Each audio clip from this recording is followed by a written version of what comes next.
ओम शन्नो मित्र संवरुण शन्नो भवत्वर्यमा शन्न इंद्रो बृहस्पति शन्नो विष्णुरुक्रम।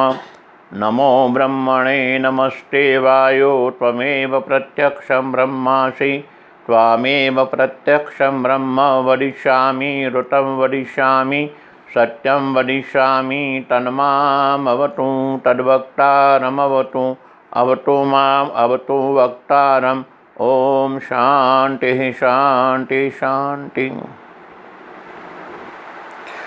सकल दृश्य सोध्यास छोड़ना जग आधार में चित जोड़ना।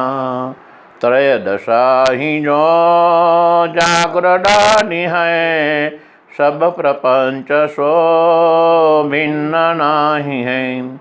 रजत आदि है शिपि में यथा त्रयोदशासु है ब्रह्म में तथा। रजत आदिवत दृश्य ये मृषा सुगतिकादिवत ब्रह्मय मृषा। व्यभिचरे मिठो रजतादि जो इन्हीं की मिठो व्यावृति जो तो।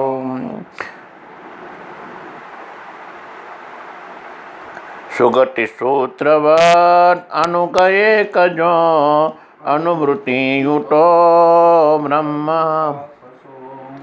सुगति का मही तीन अंश जो अजड़ ब्रह्म में तीन अंश तू। उभय अंश को सत्य जानिने तृतीय त्याग दे मोक्ष तो मिले। विद ब्रह्मादि जो पंचधामम त्रिविधता पटा तप्त सोदवम।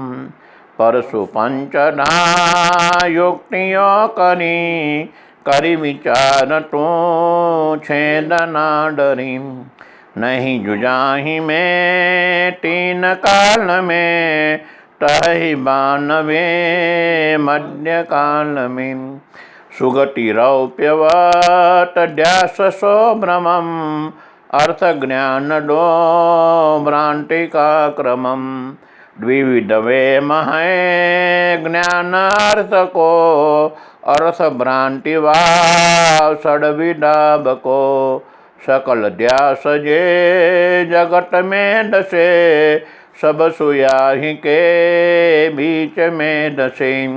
निज चिदात्म को ब्रह्म जान के सकल वेम को मूल बानी के। परम मोद को आप बोझने यही मुक्ति पीताम्बरो मिले। यही मुक्ति पीताम्बरो मिले।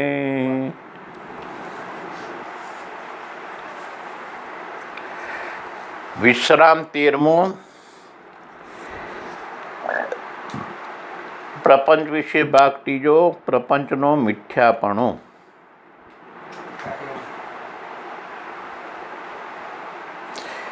જ્યાં સુધી પ્રપંચનો આરોપ ન કરવામાં આવે ત્યાં સુધી બ્રહ્મજ્ઞાન નકામું છે.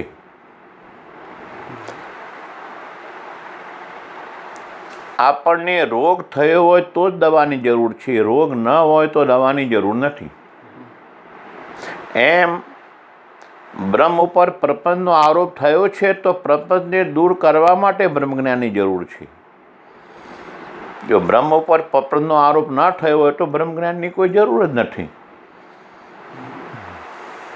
એટલે પ્રપંચનો આરોપ થયેલો છે બ્રહ્મજ્ઞાન ઉપર, એટલે બ્રહ્મજ્ઞાનની જરૂર. રોગ છે એટલે દવાની જરૂર, રોગ ના હોય તો દવાની જરૂર જ નથી. એમ પ્રપંચનો જીવને રોગ છે એટલે પ્રપંચની નિવૃત્તિ માટે દવારૂપી બ્રહ્મજ્ઞાન.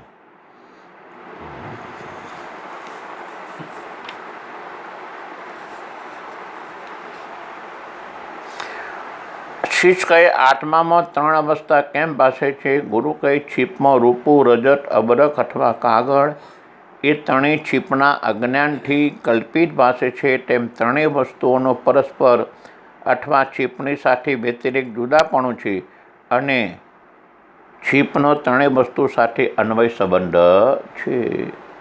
જે રૂપું છે તે કાગળ નથી અને કાગળ છે તે અબરખ નથી, પણ ત્રણેય વસ્તુઓમાં છીપલી છે. એટલે છીપનો અન્વય એને કાગળ, અબરખ અને ચાંદીનો વ્યતિરેક.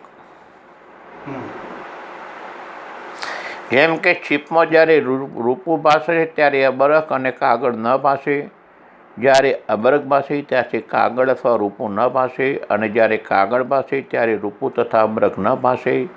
આ ત્રણેય વસ્તુઓ પરસ્પર વ્યતિરેક કહેવાય છે. છીપમાં આદિ, મધ્ય અને અંતમાં આ ત્રણેય વસ્તુઓનો વ્યવહારિક અથવા પરમાર્થિક અત્યંત ભાવ છે અને છીપનો ત્રણેય વસ્તુઓનો વ્યતિરેક કહેવાય છે.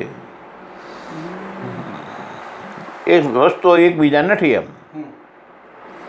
આ રૂપું છે, આ અબરખ છે, આ કાગળ છે. એ પ્રમાણે જ્યારે છીપમાં ભ્રાંતિ થાય ત્યારે છીપોલીનો આ અંશ એ ત્રણેય વસ્તુમાં વ્યાપક છે. તે વ્યાપકપણું એ ત્રણેય વસ્તુઓ વિશે છીપના અન્વય સંબંધ છે.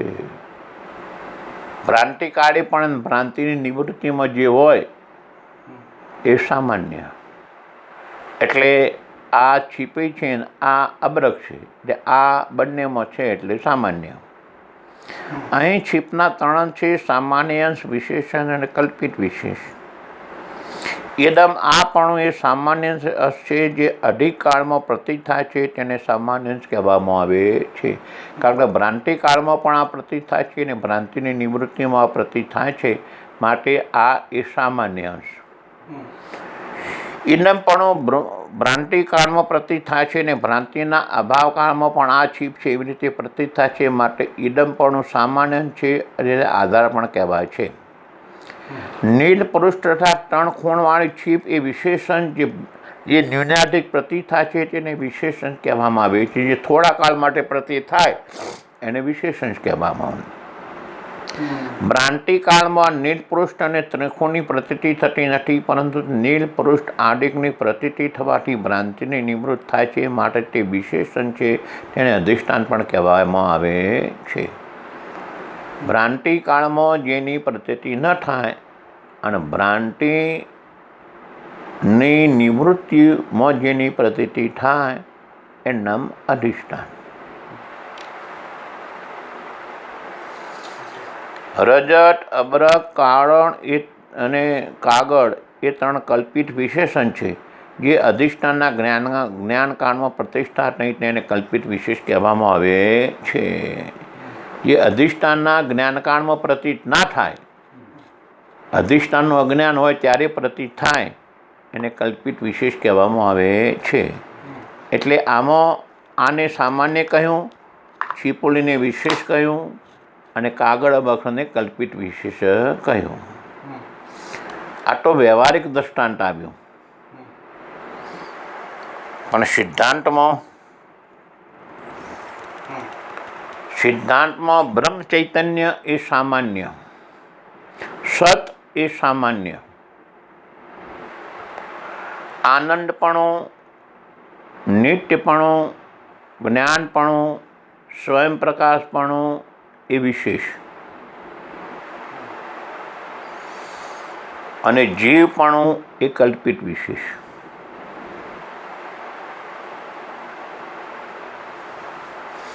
એટલે જ્યારે બ્રહ્મ ચૈતન્ય બધામાં છે, સામાન્યમાં છે, વિશેષમાં છે અને કલ્પિત વિશેષમાં છે. ધારો કે હું જીવ છું અને હું કુટત છું, એમાં હું પણ બંનેમાં આવ્યું.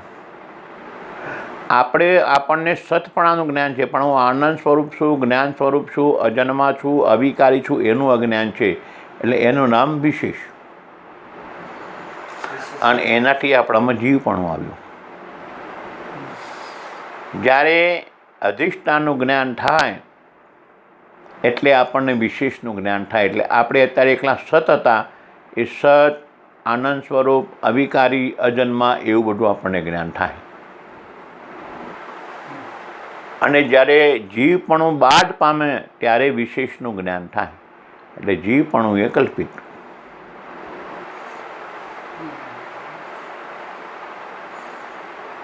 જ્યાં સુધી જીવપણું છે ત્યાં સુધી વિશેષનું જ્ઞાન ન થાય. જીવપણું બાદ પામે તો સામાન્ય અને વિશેષ બંનેનું જ્ઞાન થાય.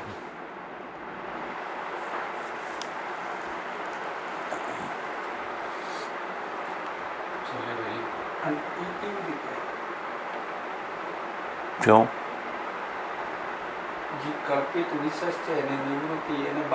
અધિષ્ઠાનના જ્ઞાનથી છીપડું જ્ઞાન થાય, અબડક ચાંદી જતી રહે, એમ તમને આત્માપણાનું જ્ઞાન થાય, જીવ પણ જતું રહે. ખાલી વિશેષની વાત છે ને, કલ્પિત વિશેષ જતું રહે, બરાબર. વિશેષ છે એ તો તમારું સ્વરૂપ છે ને.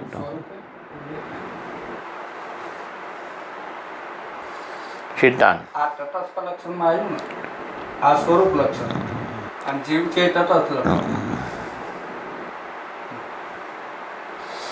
અધિષ્ઠાન આત્મામાં જાગ્રત, સ્વપ્ન અથવા સુષુપ્તિ એ ત્રણ ભ્રાંતિ આત્માના અજ્ઞાનથી થાય છે. તેનો પરસ્પર તથા અધિષ્ઠાન આત્માની સાથે વ્યતિરેક છે અને આત્માનો ત્રણેયમાં અન્વય છે. શીશ કહે ત્રણેય અવસ્થાનો પરસ્પર વ્યતિરેક તથા આત્માનો અન્વય અને વ્યતિરેક એ કેવી રીતે સમજાય, સહેલાથી સમજાય એમ કહો. ગુરુ કહે જાગ્રત ભાષે જાગ્રતનું ભાન થાય ત્યારે સ્વપ્નને સુષુપ્તિ ભાસતા નથી, સ્વપ્ન ભાષે ત્યારે સુષુપ્તિને જાગ્રત ભાસતા નથી, અને સુષુપ્તિ ભાષે ત્યારે જાગ્રત અને સ્વપ્ન ભાસતા નથી. આ પ્રમાણે ત્રણેય અવસ્થાનો પરસ્પર વ્યતિરેક છે. અધિષ્ઠાન આત્મામાં ત્રણેય અવસ્થાઓ પરમાર્થિક અત્યંત ભાવ નિત્ય નિવૃત્ત છે, માટે ત્રણ અવસ્થાનો અધિષ્ઠાનમાં વ્યતિરેક કહીએ છીએ. ત્રણેય અવસ્થાઓ અધિષ્ઠાનમાં નથી. એમ અધિષ્ઠાન ત્રણેય અવસ્થાઓમાં છે, આત્મા ત્રણેય અવસ્થાઓમાં છે, પણ ત્રણેય અવસ્થાઓ આત્મામાં નથી.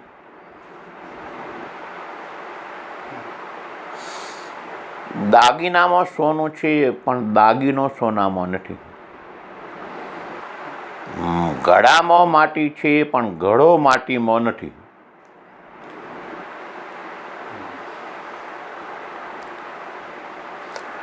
આત્માના અવિદ્યા ઉપાધિને લીધે આરોપિત કલ્પિત ત્રણ અંશ છે, સામાન્ય અંશ, વિશેષ અંશ અને કલ્પિત વિશેષ.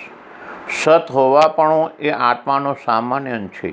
જાગ્રત છે, સ્વપ્ન છે, સુષુપ્તિ છે, એ પ્રમાણે આત્માનું સતપણું ભ્રાંતિ કાળમાં પણ પ્રતીત થાય છે અને ભ્રાંતિના નિર્વિધ કાળમાં પણ પ્રતીત થાય છે. હું સત છું, ચિત્ત છું, આનંદ છું, પરિપૂર્ણ છું, અસંગ છું, નિત્ય છું, હું બ્રહ્મ છું, એ પ્રમાણે આત્માના સતપણાની પ્રતીતિ થાય છે, માટે સતરૂપ સામાન્ય અને આધાર કહેવાય છે. ચેતન, આનંદ, અસંગ, અદ્વિતીય વગેરે જે આત્માના વિશેષણો છે તે વિશેષ અંશ છે, કારણ કે ભ્રાંતિ કાળમાં તેની પ્રતીતિ થતી નથી. તેમની પ્રતીતિ ભ્રાંતિકાળની નિવૃત્તિ થાય છે, માટે તે વિશેષણ છે અને તેને અધિષ્ઠાન કહેવામાં આવે છે. ત્રણ અવસ્થારૂપ પ્રપંચ કલ્પિત વિશેષણ છે. બ્રહ્મથી અભિન્ન આત્માના અજ્ઞાનકાળમાં તે પ્રતીત થાય છે, અને હું બ્રહ્મ છું એવા આત્માના જ્ઞાનકાળમાં આત્માથી ભિન્ન સત પ્રતીત થતું નથી. માટે આ ત્રણ અવસ્થારૂપ પ્રપંચ કલ્પિત વિશેષ છે, તે ભ્રાંતિ પણ કહેવાય છે. એટલે આત્માના વિશેષ જ્ઞાનના અજ્ઞાનમાં પ્રતીતિ થાય અને આત્માના વિશેષ જ્ઞાન થતો એની પ્રતીતિ બાદ પામે એનામ કલ્પિત વિશેષ. માટે આ ત્રણ અવસ્થારૂપ પ્રપંચ કલ્પિત વિશેષણ છે, તે ભ્રાંતિ પણ કહેવાય છે. એ પ્રમાણે આ ત્રણ અવસ્થા આત્મામાં મિથ્યા પ્રતીત થાય છે. શ્રી કે આત્મામાં મિથ્યા પ્રપંચની પ્રતીતિ થાય છે, તેવા મિથ્યા પ્રતીતિના બીજા કોઈ દ્રષ્ટાંત છે? ગુરુ કહે સ્થાણો વિશે પુરુષની પ્રતીતિ, સાક્ષીમાં સ્વપ્નની પ્રતીતિ, મરુભૂમિમાં જળની પ્રતીતિ, આકાશમાં નીલતાની પ્રતીતિ, રજ્જુમાં સર્પની પ્રતીતિ, જળમાં અધોમુખ પુરુષ અથવા વૃક્ષની પ્રતીતિ અને દર્પણમાં અન્ય વસ્તુ નગરી આદિકની પ્રતીતિ થાય છે, એ બધાય મિથ્યા છે તેમ સમજમાં. આત્મામાં પોતાના અજ્ઞાનથી પ્રપંચની પ્રતીતિ થાય છે તે મિથ્યા છે. આ પ્રમાણે પ્રપંચના મિથ્યાપણાનો નિશ્ચય કરો તે પ્રપંચનો બાધ છે. શાસ્ત્રીય, યૌતિક અને અપરોક્ષ એવા બાદના ત્રણ પ્રકાર છે. શિષ્ય કહે ભ્રાંતિરૂપ સંસાર કયા કયા પ્રકારનો છે? ગુરુ કહે ભેદ ભ્રાંતિ, કરતા ભોગતાની ભ્રાંતિ, સંગ ભ્રાંતિ, વિકાર ભ્રાંતિ અને બ્રહ્મથી ભિન્ન જગતની સત્યતાની ભ્રાંતિ, એવા 5 પ્રકારનો ભ્રાંતિરૂપ સંસાર છે. 5 પ્રકારની ભ્રાંતિનું સ્વરૂપ: ભેદ ભ્રાંતિ, જીવ ઈશ્વરનો ભેદ, જીવોનો પરસ્પર ભેદ, જડનો પરસ્પર ભેદ, જીવ અને જડનો ભેદ અને ઈશ્વર, જડ અને ઈશ્વરનો ભેદ, એવા 5 પ્રકારની ભેદ ભ્રાંતિ છે. ગુરુ કહે કરતા ભોગતાપણાની ભ્રાંતિ, અંતઃકરણના ધર્મો કરતાપણું, ભોગતાપણું વગેરે તેમની આત્મામાં પ્રતીતિ તે.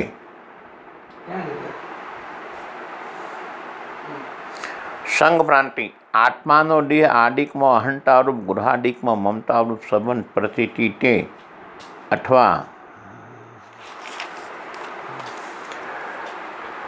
સજાતીય વિજાતીય અથવા જાગ્રત અને સ્વપ્ન ભાસતા નથી ત્યારે 3 અવસ્થાનો પરસ્પર વ્યતિરેક બતાવ્યો છે. આવી ભૂલ થઈ જાય. અથવા સજાતીય વિજાતીયને સ્વગત વસ્તુની સાથેના સંબંધ જે પ્રતીતિ તે. વિકાર ભ્રાંતિ, દૂધના વિકાર દહીંની પેટે, બ્રહ્મનો વિકાર જીવ અને જગત છે એવી જે પ્રતીતિ તે. બ્રહ્મથી ભિન્ન જે જગત છે તે અસત છતાં તેમાં સત્યતાની પ્રતીતિ 5મી ભ્રાંતિ છે. શિષ્ય કહે આ 5 પ્રકારની ભ્રાંતિની નિવૃત્તિ કયા દ્રષ્ટાંતથી થાય છે તે તમે કહો. ગુરુ કહે ભેદ ભ્રાંતિની નિવૃત્તિ બિંબ અને પ્રતિબિંબના દ્રષ્ટાંતથી થાય છે. કરતા ભોગતાપણાની ભ્રાંતિની નિવૃત્તિ સ્ફટિકમણીમાં લાલ પુષ્પના લાલ રંગની પ્રતીતિના દ્રષ્ટાંતથી થાય છે. સંગ ભ્રાંતિની નિવૃત્તિ ઘટાકાશના દ્રષ્ટાંતથી થાય છે. વિકાર ભ્રાંતિની નિવૃત્તિ રજ્જુમાં કલ્પિત સર્પના દ્રષ્ટાંતથી થાય છે. અને બ્રહ્મથી બિન જગતના સત્યપણાની ભ્રાંતિની નિવૃત્તિ કનકમાં કુંડલની પ્રતીતિથી થાય છે. હવે ભેદ ભ્રાંતિની નિવૃત્તિમાં બિંબ પ્રતિબિંબનું દ્રષ્ટાંત. દર્પણમાં મુખનું પ્રતિબિંબ જણાય છે તે પ્રતિબિંબ દર્પણમાં નથી, પરંતુ દર્પણને જોવા માટે નીકળેલી નેત્રની જે વૃત્તિ છે તે દર્પણને સ્પર્શ કરી પાછી ફરીને મુખને જુએ છે.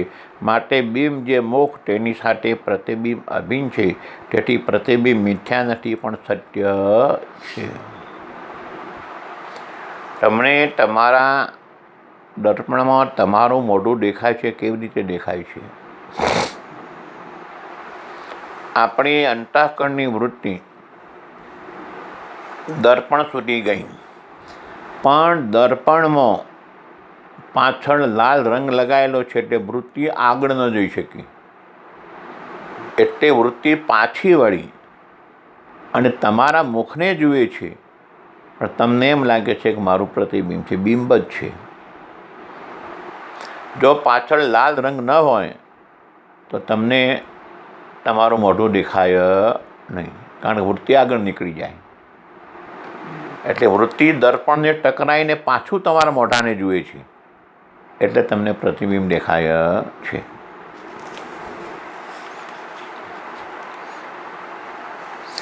પ્રતિબિંબનો જે ધર્મ બિંબથી ભિન્નપણું તથા દર્પણમાં સ્થિતિ તથા બિંબથી ઉલટાપણું, એ 3 તેને પ્રતીતરૂપ જ્ઞાન તે ભ્રાંતિ છે. તમને પ્રતિબિંબ દર્પણમાં દેખાય છે, એ પાછું ઉલટું દેખાય છે અને બિંબથી જુદું. આ 3 ધર્મ પ્રતિબિંબના છે. બિંબથી જુદું, દર્પણમાં સ્થિતિ અને તમારા બિંબથી ઉલટાપણું. તમારાથી તમારું પ્રતિબિંબ ઉલટું દેખાય છે ને, એ ધર્મોના મિથ્યાપણાના નિશ્ચયરૂપ બાદ થવાથી બિંબ અને પ્રતિબિંબનો સદા અભેદ નિશ્ચિત થાય છે. એ પ્રમાણે શુદ્ધ બ્રહ્મરૂપ બિંબ તેનું અધિષ્ઠાનરૂપ અજ્ઞાનરૂપ દર્પણમાં જીવરૂપ પ્રતિબિંબ ભાસે છે.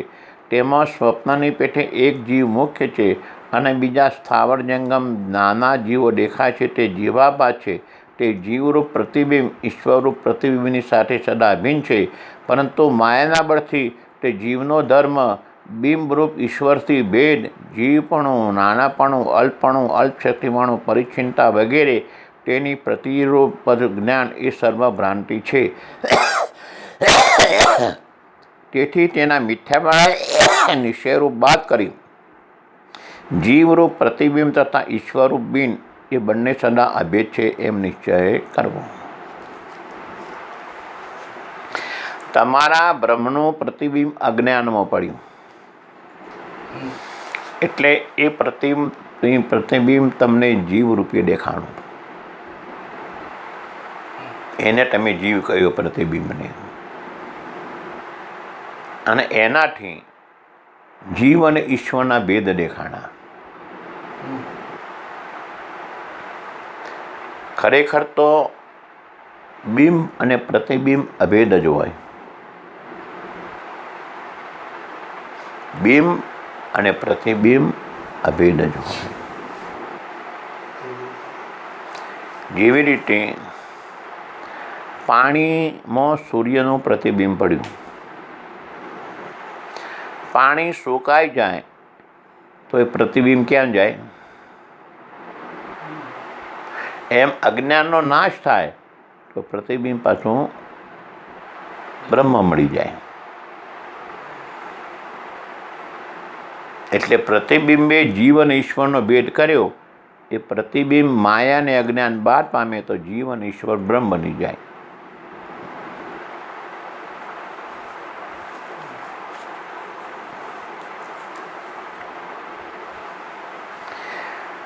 કર્તાપણા ભોગતાપણાની નિવૃત્તિમાં સ્ફટિકમાં લાલ પુષ્પના લાલ રંગની પ્રતીકનું દૃષ્ટાંત. જેમ સ્વચ્છ સફેદ સ્ફટિકની બાજુના ઉપર લાલ જપા પુષ્પ હોય તેનો લાલ રંગ સંયોગ સંબંધથી સ્ફટિકમાં ભાસે છે, પરંતુ તે લાલ પુષ્પનો ધર્મ વચ્ચે પુષ્પ અને સ્ફટિકનો વિયોગ થતો સ્ફટિકમાં લાલ રંગ ભાસતો નથી, જેથી સ્ફટિકનો ધર્મ નથી પરંતુ તેમાં ભ્રાંતિથી ભાસે છે. તે પ્રમાણે આત્મામાં અંતઃકરણનો ધર્મ જે કર્તાપણું છે તે તાદાત્મ્ય સંબંધને લીધે પાસે છે, પરંતુ અંતઃકરણનો ધર્મ છે સુષુપ્તિમાં અંતઃકરણને આત્માનો વિયોગ થતો આત્મા વિશે તેનું ભાન થતું નથી. તેથી તે આત્માનો ધર્મ નથી પરંતુ આત્મામાં ભ્રાંતિથી ભાસે છે. સ્ફટિકમાં લાલ રંગની પ્રતિના દ્રષ્ટાંતથી આ પ્રમાણે કરતા ભોગતાપણાની ભ્રાંતિની નિવૃત્તિ થાય છે. સંગ ભ્રાંતિની નિવૃત્તિમાં ઘટાકાશનું દ્રષ્ટાંત. જેમ ઘટ ઉપાધિવાળું આકાશ ઘટાકાશ કહેવાય છે, તે આકાશ ઘટના સંગવાળું ભાસે છે, તેમ ઘટના ધર્મ ઉત્પત્તિ નાશ ગમના આદિ છે તે આકાશને સ્પર્શ કરતા નથી. જેથી આકાશ અસંગ અને આકાશનો સંબંધ ઘટની સાથે ભાસે છે તે ભ્રાંતિ છે. તેમ દેહાદિ સંઘાતરૂપ ઉપાધિવાળા આત્માને જીવ કહેવામાં આવે છે. તે આત્મા તે સંઘાતના સંગવાળો ભાસે છે, તો પણ સંઘાતના ધર્મ જે જન્મ મરણ આદિ છે તે આત્માને સ્પર્શ કરતા નથી, કારણ કે સંઘાત દ્રશ્ય અને આત્મા દ્રષ્ટા છે. આત્મા સંઘાતથી ન્યારો છે અને અસંગ છે, તેથી આત્મા સંઘાતરૂપ નથી, માટે આત્માનો સંઘાતની સાથે અહંતારૂપ સંબંધ પણ નથી. તે સંઘાત આત્માનો નથી પણ પંચ મહાભૂતનો છે, તેથી આત્માનો સંઘાતની સાથે મમતારૂપ સંબંધ પણ નથી. આત્મા સંઘાતથી ન્યારો છે, માટે સંઘાતના સંબંધી સ્ત્રી પુત્ર ગુરુ આદિ સાથે આત્માનો મમતારૂપ સંબંધ જ નથી. આ પ્રમાણે આત્મા અસંગ છે, તેનો સંઘાતની સાથે અહંતા મમતારૂપ સંબંધ ભ્રાંતિ છે. વિકાર ભ્રાંતિની નિવૃત્તિમાં રજ્જુમાં સર્પને દ્રષ્ટાંતનું પ્રતીતિનું દ્રષ્ટાંત. જેમ રજ્જુ પડેલી હોય, આછો અંધકાર હોય, તે રજ્જુ જોવા નેત્રરૂપ દ્વારથી અંતઃકરણની વૃત્તિ નીકળી. તે વૃત્તિ અંધકાર આદિ દોષને લીધે રજ્જુના સ્વરૂપને ઓળખતી નથી, માટે તે વૃત્તિથી રજ્જુના આવરણનો ભંગ થતો નથી, અને રજ્જુથી ચેતનને આશ્રય લઈ તે તુલા વિદ્યા તેમાં ક્ષોભ થઈ સર્પરૂપ વિકારને ધારણ કરે છે. તેથી સર્પનું અધિષ્ઠાન તે સર્પ અવિદ્યાનું પરિણામ છે. રજ્જુ ચેતનનું વિવર્ત છે, પરિણામ વિકાર નથી. આ પ્રમાણે બ્રહ્મ ચૈતન્યને આશ્રય લઈ જે મૂલા વિદ્યા છે તે પ્રારબ્ધ આદિ નિમિત્તના ક્ષોભ પામી જળ ચૈતન્ય ચિદાભાસ પ્રપંચ સ્વરૂપ વિકાસ ધારણ કરે છે તે પ્રપંચ અવિદ્યાનું પરિણામ છે અને અધિષ્ઠાન બ્રહ્મ ચૈતન્યનો વિવર છે, એ પરિણામ વિકાર નથી. હવે આની સ્પષ્ટતા કરો. હવે આ તો તમે સમજી નહીં શકો. તમારે રોજનો સત્સંગ હોય તો સમજી શકો. આપણને કોઈ કરો. દોરીમાં સાપ શું કામ દેખાણો? અંતઃકરણની વૃત્તિ આવરણભંગ ન કરી શકી એટલે રજ્જુભી ચેતનને આશ્રયેલી અવિદ્યાના તમોગુણનું પરિણામ સર્પ અને સાક્ષીને આધારેલી અવિદ્યાના સત્વગુણે સર્પનું જ્ઞાન લીધું.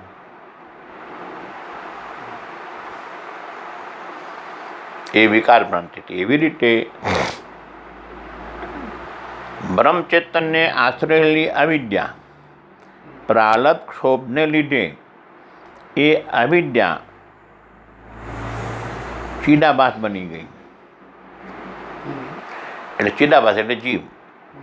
એ જીવ બની ગઈ એટલે એ જે જીવ છે એ અવિદ્યાનું પરિણામ અને ચેતનનો વિવર છે.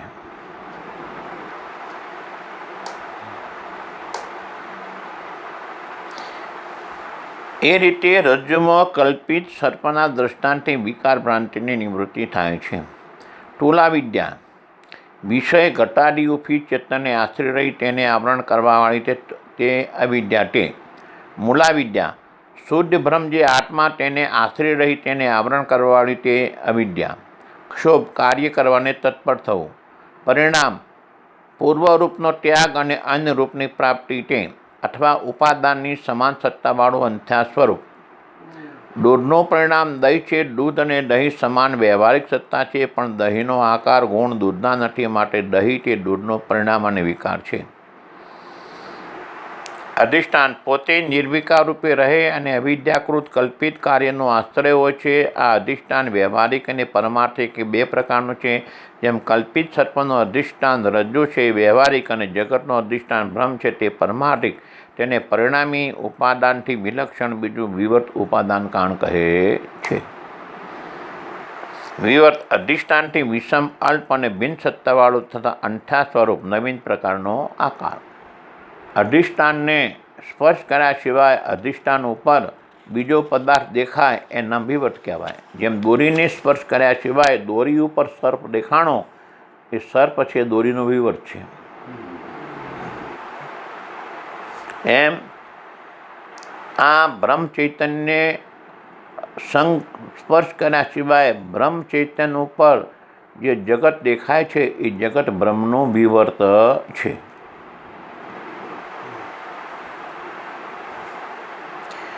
જેમ રજ્જુનું વિવર્ત સર્પ છે તેમ કલ્પિત કાર્ય તથા કલ્પિત વિશેષ અંશ પણ કહે છે. બ્રહ્મથી બિન જગતની સત્યતાની ભ્રાંતિ તેની નિવૃત્તિમાં કનકમાં કુંડળની પ્રતીતિનું દૃષ્ટાંત. જેમ કનક અને કુંડળનો ભેદ કાર્યકાળને લીધે ભાસે છે તે કલ્પિત છે અને કનકથી કુંડળનો ભિન્ન સ્વરૂપ દેખાતું નથી તેનો વાસ્તવિક અભેદ છે. તેથી કનકથી ભિન્ન કુંડળની સત્તા જ નથી. એ પ્રમાણે બ્રહ્મ અને જગતનો ભેદ કાર્યકાળને લીધે ભાસે છે પણ તે કલ્પિત છે. વિચાર કરીને જોઈએ તો અસ્થિભાતી પ્રિયથી ભિન્ન નામરૂપ જગત સત્ય સિદ્ધ થતું નથી પરંતુ મિથ્યા સિદ્ધ થાય છે. અને જે વસ્તુ જેમાં કલ્પિત હોય તે વસ્તુ તેનાથી ભિન્ન સિદ્ધ થતી નથી. બ્રહ્મથી જગતનો વાસ્તવિક અભેદ છે. તેથી બ્રહ્મથી જગતની ભિન્ન સત્તા નથી. આ પ્રમાણે કનકમાં કુંડળની પ્રતીતિના દૃષ્ટાંતથી બ્રહ્મથી ભિન્ન જગતની સત્યતાની ભ્રાંતિ નિવૃત્ત થાય છે. શિષ કે ભ્રાંતિ એટલે શું? ગુરુ કહે ભ્રાંતિ એટલે અધ્યાસ. ગુરુ કહે ભ્રાંતિ એટલે જ્ઞાનનો વિષય જે મિથ્યા વસ્તુઓ અને ભ્રાંતિ જ્ઞાનને તેને અધ્યાસ કહેવામાં આવે છે. ભ્રાંતિથી દેખાતો પદાર્થ અને પદાર્થનું જ્ઞાન. અધિષ્ઠાનથી વિષમ સત્તાવાળો અવભાસ તે અધ્યાસ. છીપોલીમાં રૂપાની ભ્રાંતિ થાય ત્યાં છીપોલી વ્યવહારિક સત્તામાં છે અને રૂપું કલ્પિત હોવાથી પ્રાતિભાષિક સત્તા છે. માટે છીપોલીમાં રૂપાનું જ્ઞાન અને રૂપું એ બંને સિદ્ધાંતમાં અવભાસ અથવા અધ્યાસ કહે છે. પોતાના અભાવવાળા અધિકરણમાં પોતાની પ્રતીતિ તેને અધ્યાસ કહે છે. તે પંચદશીની વ્યાખ્યા છે. ઠોણકા એટલે પોતાના કુટસ્થનો અભાવ થયો એટલે કુટસ્થ ઉપર જીવપણાની ભ્રાંતિ થઈ.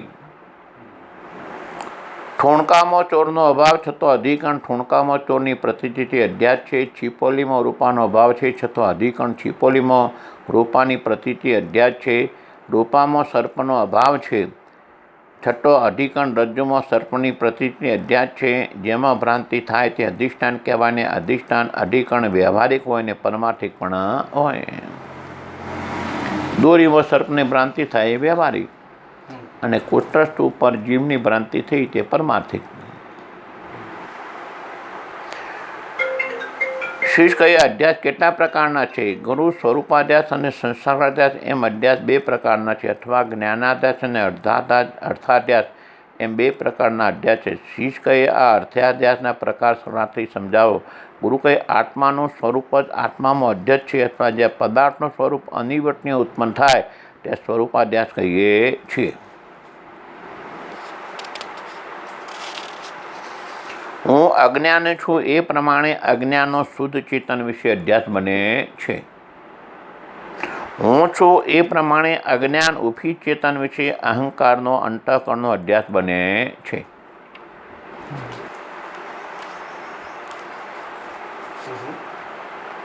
હું સુખી છું, દુઃખી છું, કરતા છું, ભોગતા છું એ પ્રમાણે સુખ દુઃખ કામ સંકલ્પાદી અંતઃકરણના ધર્મોનો અંતઃકરણ ઉભી ચેતનમાં અધ્યાસ બને છે. મૂળ ચેતન એક જ, ઉપાધિ ભેદે જુદા જુદા છે. શુદ્ધ ચેતન એક, અજ્ઞાનોપી ચેતન એક, અંતઃકરણોપી ચેતન એક, ઇન્દ્રિયોપી ચેતન એક, ઉપાધિથી જુદા જુદા, વાસ્તવિક એક છે. જેવી રીતે તખતગઢના ગામતળની નીચે ગુજરાત રાજ્યનું સત્તાનું ગામતળ રહેલું છે. એ ગુજરાત રાજ્યના ગામતળની સત્તા ઉપર તખતગઢ ગામનું ગામતળ રહેલું છે. તખતગઢ ગામની તળની સત્તા ઉપર તમારા અંગત પ્લોટનું સત્તાપણું રહેલું છે. તો ગુજરાત રાજનું તળ તખતગઢના ગામમાં પણ છે ને તમારા પ્લોટમાં પણ છે ને. એવી રીતે શુદ્ધ ચેતનમાં અજ્ઞાન અધ્યસ્ત, અજ્ઞાન ઉભી ચેતનમાં તમારું અહંકાર અધ્યસ્ત, તમારા અહંકાર ઉભી ચેતનમાં અંતઃકરણ ધર્મો અંતઃકરણ ઉભી ચેતનમાં અધ્યસ્ત. પણ મૂળ ચેતન એક, ઉપાધિ ભેદે જુદા જુદા છે.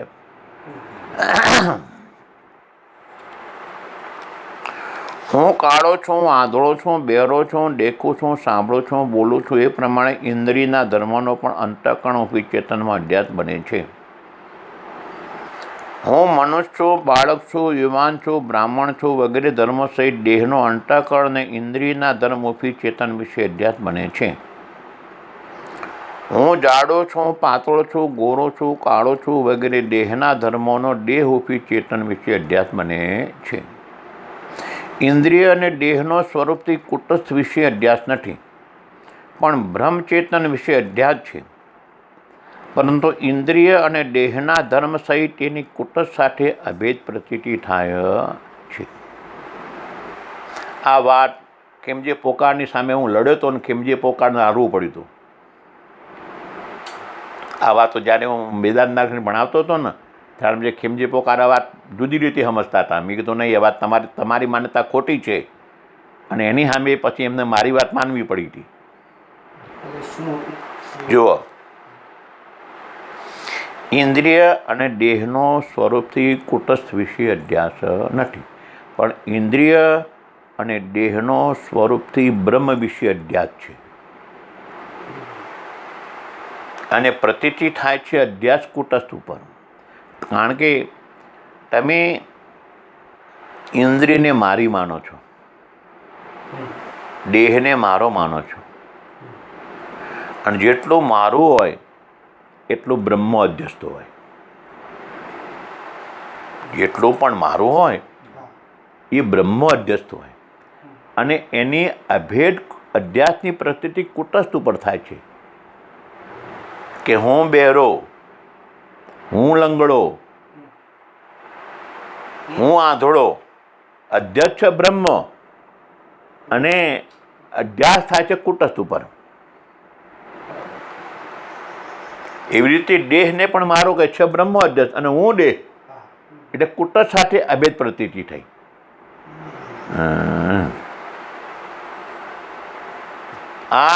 આ તમારું અજ્ઞાન છે. જે ઇન્દ્રિયના ધર્મો તમારું હું પણ છે ને એ પણ કાઢીને ઇન્દ્રિયના ધર્મો છે એમ માનો તમે. ધર્મો આ બધા હું આંધળો નથી પણ કાન આંખ આંધળી છે. આમ શું કહો છો? આમ નહીં, આમ તમે શું કહો છો? મારી આંખ. આંખને તમે હું કહો છો? હું આંખ કોઈ દિવસ તમે કહ્યું? અને આમ શું કહો છો કે હું આંધળો? આમ શું કહો છો કે મારા કાન અને કહો છો કે હું બહેરો? આ તમારી આપણી બુદ્ધિ અવળી છે ને એમ. મારામાં હું પણ કોઈ દિવસ થાય નહીં. જેમાં મારું હોય એમાં હું પણ કોઈ દિવસ થાય નહીં. જેવી રીતે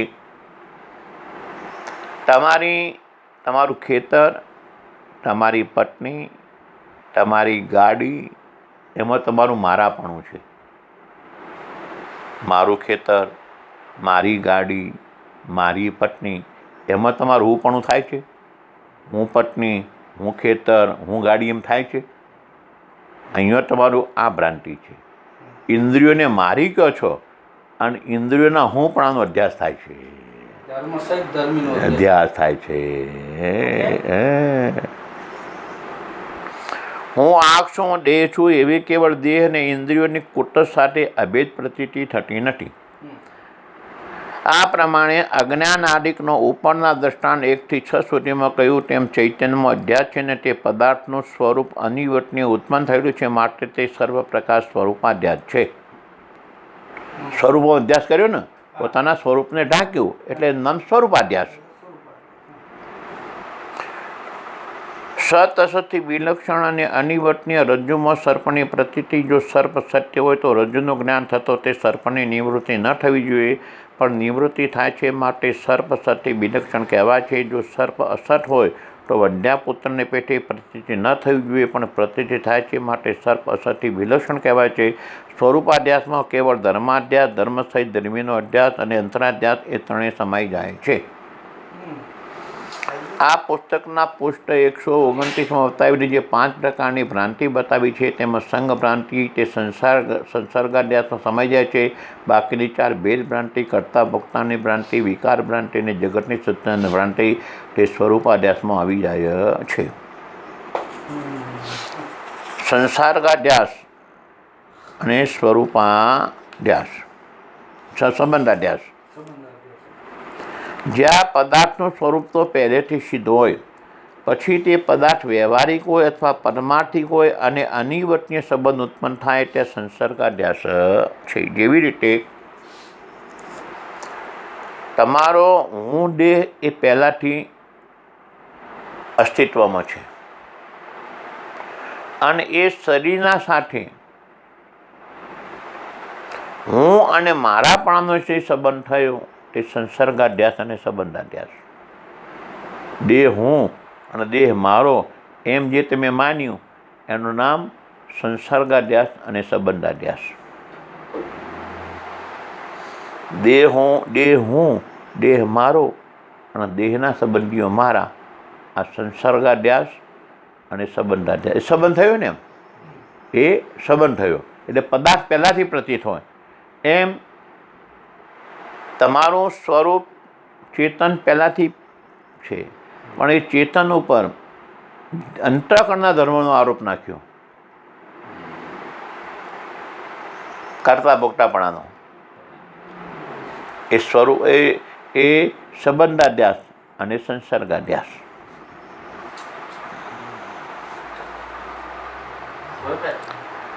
આત્માનું સ્વરૂપ તો સત્ય છે માટે તે અધ્યસ્ત નથી, પણ તેનો સંસર્ગ અનાત્મા વિશે અધ્યસ્ત છે માટે તેનો સંસર્ગાધ્યાસ છે.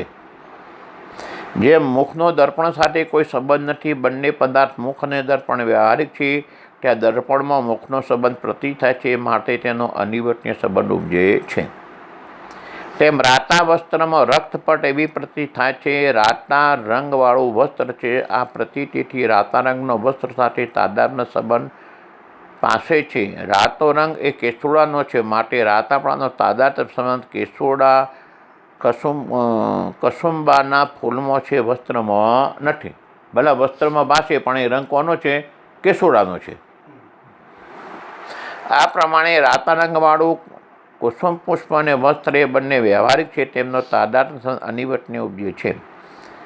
રાતો સ્ફટિક આ પ્રતીતિથી રાતાપણાનો તાદાત્મ્ય સંબંધ સ્ફટિકમાં ભાસે છે. રતાસનું તાદાત્મ્ય પુષ્પમાં છે, સ્ફટિકમાં નથી, માટે સ્ફટિકમાં રાતાપણાનો અનિવર્તનીય સંબંધ ઉપજે છે. એમ ચેતનમાં દેહનો હું અને મારાપણાનો સંબંધ અનિવર્તનીય પેદા થાય છે. આ પ્રમાણે અનેક સ્થાનોમાં સંબંધિત તો વ્યવહારિક છે, તેમના સંબંધનું જ્ઞાન અનિવર્તનીય ઉપજે છે. તેને સંસર્ગાધ્યાસ અથવા સંબંધાધ્યાસ કહેવામાં આવે છે. તે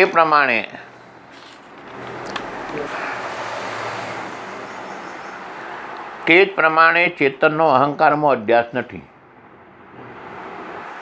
ચેતનનો અહંકારમાં અધ્યાસ નથી, પણ ચેતન તો પરમાર્થિક છે. તેના સંબંધમાં અહંકારમાં અધ્યાસ છે. આત્માપણું ચેતનમાં છે અને અહંકારમાં પ્રતીત થાય છે, માટે આત્માનું તાદાત્મ્ય ચેતનમાં છે અને અહંકારમાં પ્રતીત થાય છે, માટે આત્મા ચેતનનો તાદાત્મ્ય સંબંધ અહંકારમાં અનિવર્તનીય છે. માટે ચેતન કલ્પિત નથી, પણ ચેતનનો અહંકાર સાથે તાદાત્મ્ય સંબંધ કલ્પિત છે. આ પ્રમાણે અનાત્મા અહંકારિકમાં ચેતન આત્માનો અધ્યાસ થાય છે. તે આત્માનો અનાત્માની સાથે તાદાત્મ્ય સંબંધ અધ્યસ્ત કલ્પિત છે અને તે આત્માનું સ્વરૂપ નથી. આત્માનો અનાત્મામાં કેવળ સંબંધાધ્યાસ અને સંસર્ગાધ્યાસ છે. જ્ઞાનાધ્યાસ અને અર્થાધ્યાસ. અનિવર્તનીય વસ્તુની પ્રતીતિને જ્ઞાનાધ્યાસ કહીએ છીએ. રજ્જુમાં સર્પની પ્રતીતિ, ઠૂંઠામાં ચોરની પ્રતીતિ, છીપુનમાં ચાંદીની પ્રતીતિ વગેરે જ્ઞાનાધ્યાસના દૃષ્ટાંત છે. અર્થ અધ્યાસ. અર્થાધ્યાસ અર્થ વિષય પદાર્થ. જ્ઞાનના અનિવર્તનીય વિષયને અર્થાધ્યાસ કહે છે. અર્થ ઉપર કહેલા દૃષ્ટાંતો સર્પ, ચોર, છીપું વગેરે અર્થ વિષયો છે. અર્થાધ્યાસના 6 પ્રકાર. કેવળ સંબંધાધ્યાસ, સંસર્ગાધ્યાસ, સંબંધ સહિત સંબંધીનો અધ્યાસ, કેવળ ધર્માધ્યાસ, ધર્મ સહિત ધર્મીનો અધ્યાસ, અન્યનો અધ્યાસ અને અંતરાધ્યાસ. જ્યાં જ્યાં બ્રહ્મજ્ઞાન છે ત્યાં ત્યાં બધે સ્થળે અનિવર્તનીય પદાર્થની ઉત્પત્તિ થાય છે. કોઈ સ્થળે સંબંધની ઉત્પત્તિ થતાં અધ્યાસ થાય છે, જેમ છીપોલીમાં રૂપાની, રજ્જુમાં સર્પની વગેરે. છીપોલીમાં રૂપાનો અધ્યાસ તે અર્થાધ્યાસ કહેવાય છે અને રૂપાની પ્રતીતિ તે જ્ઞાનાધ્યાસ કહેવાય છે. કેવળ સંબંધાધ્યાસ. આત્માનો અનાત્મામાં કેવળ સંબંધાધ્યાસ, જેમ અનાત્મા અહંકારાદિમાં આત્માનો અધ્યાસ. આગળ આવી ગયું. આત્મામાં અહંકારાદિનો અનિવર્તનીય સંબંધો પેદા થાય છે. કોઈ સ્થળે ધર્મના સંબંધીનો ધર્મીમાં અધ્યાસ થાય છે. હું અજ્ઞાની છું, અહીં શુદ્ધ ચેતન વિશે અનાત્મ અજ્ઞાનનો સંબંધ તથા સ્વરૂપ બંને અધ્યસ્ત છે. કેવળ ધર્માધ્યાસ. જ્ઞાન સ્વરૂપ આત્મા છે ને અંતઃકરણ જ્ઞાન સ્વરૂપ નથી. જ્ઞાનનો સંબંધ અંતઃકરણમાં પ્રતીત થાય છે, માટે આત્માના સંબંધનો અંતઃકરણમાં અધ્યાસ થાય છે. ઘટ સ્ફુરિત, પટ સ્ફુરિત એમ પૂર્ણ સંબંધ સર્વ પદાર્થમાં પ્રતીત થાય છે, માટે આત્મા સંબંધનો સર્વ પદાર્થમાં અધ્યાસ થાય છે. કાણાપણો, બહેરાપણો વગેરે ઇન્દ્રિયોના ધર્મની આત્મામાં પ્રતીત થાય છે. જેમ કે હું કાણો છું, હું નેત્ર છું એવી પ્રતીતિ કોઈને થતી નથી, માટે નેત્રનો ધર્મ કાણાપણું તેનો આત્મામાં અધ્યાસ છે. આ કેવળ ધર્માધ્યાસનું દૃષ્ટાંત છે. ધર્મ સહિત ધર્મીનો અધ્યાસ. કર્તાપણું, ભોક્તાપણું વગેરે ધર્મ કહેવાય છે તે અંતઃકરણના ધર્મો છે, માટે અંતઃકરણ ધર્મી કહેવાય છે. અંતઃકરણ અને તેનો કર્તાપણું વગેરે ધર્મો આત્મામાં અધ્યસ્ત હોય ત્યાં ધર્મ સહિત ધર્મીનો અધ્યાસ કહેવામાં આવે છે. હું ભજન, દાન, તપ, યજ્ઞાદિ શુભ કર્મ કરું છું, તેથી હું સ્વર્ગાદિમાં જઈશ. ત્યાંના ભોગ ભોગવી જવાનો ધર્મ અને આ ભોગવવાનો ધર્મ અંતઃકરણો છે. અહીં તે અંતઃકરણ અને તેના ધર્મો ચેતનમાં આત્મામાં હું પણામાં અધ્યસ્ત છે. અન્યોને અધ્યાસ. લોહ અને અગ્નિની પેટે આત્માના અને અનાત્માનો આત્મામાં જે અધ્યાસ તે અંતંત્રાધ્યાસ બેમાંથી એકનો અધ્યાસ તે આત્મામાં અનાત્માનો અધ્યાસ તથા અનાત્મામાં આત્માનો અધ્યાસ. અનાત્મામાં આત્માનું સ્વરૂપ અધ્યસ્ત નથી પણ આત્મામાં અનાત્માનું સ્વરૂપ અધ્યસ્ત છે. આત્મા અનાત્મામાં અધ્યસ્ત નથી પણ અનાત્મા આત્મામાં અધ્યસ્ત છે. અહંકારાદિક અનાત્માનો અને આત્માનો અધ્યાસ જાણવામાં પાંચમો અન્ય અધ્યાસ ઉપયોગી થાય છે. એ અધ્યાસ સંસર્ગ અધ્યાસ અને સ્વરૂપાધ્યાસ બંનેમાં સમાઈ જાય છે. અન્યોન્ય અધ્યાસ પરસ્પરનો અધ્યાસથી અન્યના અધ્યાસ છે. શિષ્ય કહે આત્મા અને અનાત્માનો પરસ્પર અધ્યાસ કેવી રીતે થયો? ગુરુ કહે સત ચિત આનંદ અને અદ્વૈત એ ચાર વિશેષણ આત્માના છે. તેમાં અસર જડ દુઃખ અને દ્વૈત સહિત એ ચાર વિશેષણ અનાત્માના છે. તેમાં અનાત્માનો ધર્મ દુઃખ અને દ્વૈત સહિત તે આત્માના ધર્મ આનંદ અને અદ્વૈતમાં સ્વરૂપથી અધ્યસ્ત થઈને ઢાંકી દે છે. અને આત્માનો ધર્મ સત અને ચિત્ત, અનાત્માના ધર્મ અસત અને જડતા એમાં સંસર્ગ દ્વારા અધ્યસ્ત થઈને ઢાંકી દે છે. સત ચિત્ત આનંદ અને અદ્વૈતપણું એ ચાર વિશેષણ આત્માના છે અને અસત જડ દુઃખ અને દ્વૈત સહિતપણું એ ચાર વિશેષણો અનાત્માના છે. તેમાં અનાત્માનો દુઃખ અને દ્વૈત સહિત એ બે વિશેષણોએ આત્માના આનંદ અને અદ્વૈતને ઢાંક્યા છે. માટે આત્મામાં હું આનંદરૂપ અને અદ્વૈતરૂપ છું એવી પ્રતીતિ થતી નથી, પણ હું દુઃખી છું અને ઈશ્વરતાથી ભિન્ન છું એવી પ્રતીતિ થાય છે. આત્મામાં સચ્ચિત એ બે વિશેષણોએ અનાત્માના અસત અને જડપણું એ બે વિશેષણો ઢાંકી દીધા છે. માટે અનાત્મા જે અહંકારાદિ છે તેમાં અસત છે છતાં અભાન જડરૂપ છે તેની પ્રતીતિ થતી નથી, પણ વિદ્યમાન છે ને ભાષે છે, ચેતન છે એવી પ્રતીતિ થાય છે. આ પ્રમાણે આત્મા અને અનાત્માનો અન્યોન્ય અધ્યાસ પરસ્પરનો અધ્યાસ છે. ઓમ તત્સદિતિ. શ્રી વેદાંત માર્ગદર્શનમાં પ્રપંચનો મિથ્યાપણો નામનો 13મો અધ્યાય સમાપ્ત.